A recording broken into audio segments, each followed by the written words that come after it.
Prime Minister Anthony Albanese arrived with his delegation at 10 a.m. and was welcomed by President Prabowo Subianto with an official ceremony.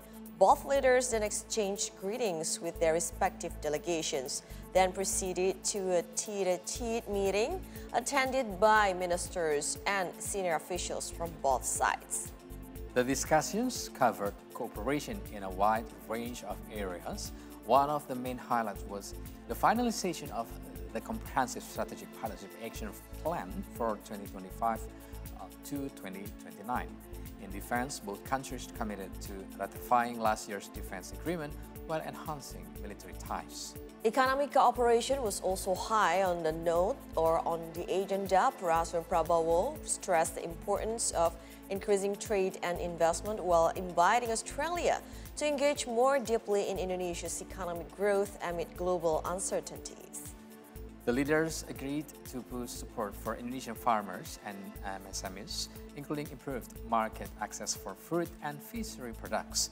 Indonesia also invited Australia to participate in its agriculture and fisheries industries.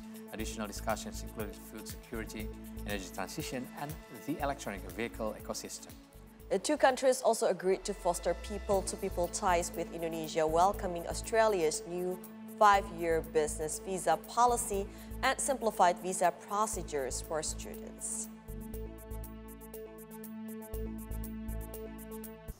Australia bukan saja tetangga, tapi juga mitra strategis bagi Indonesia.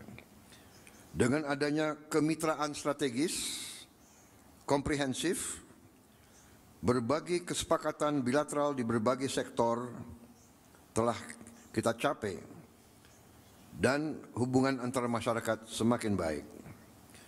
Dalam pertemuan hari ini, saya dan Perdana Menteri Albanese telah membahas perkembangan hubungan bilateral kedua negara.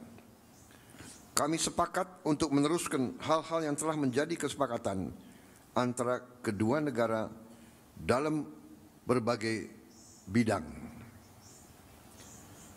Di pemerintah yang saya pimpin, kami akan mengejar realisasi berbagai komitmen yang telah disepakati bersama, termasuk finalisasi rencana aksi kemitraan strategis komprehensif periode 2025-2029, di mana terdapat suatu sinergi antara program transformasi kita, Astacita, dan strategi ekonomi Australia di Asia Tenggara 2040. Di bidang pertahanan, kami berkomitmen untuk menyelesaikan proses ratifikasi perjanjian kerjasama pertahanan yang sudah disepakati tahun lalu. Dan kita akan membahas terus kemungkinan-kemungkinan untuk memperbaiki dan meningkatkan kerjasama di bidang pertahanan ini. Di bidang ekonomi, kita berupaya untuk terus memperkuat kerjasama ekonomi. Khususnya peningkatan perdagangan dan investasi. Kami juga mengundang pihak Australia untuk lebih berpartisipasi dalam ekonomi kita. Kerjasama ini penting untuk diperkuat, terutama di tengah ketidakpastian situasi ekonomi global saat ini.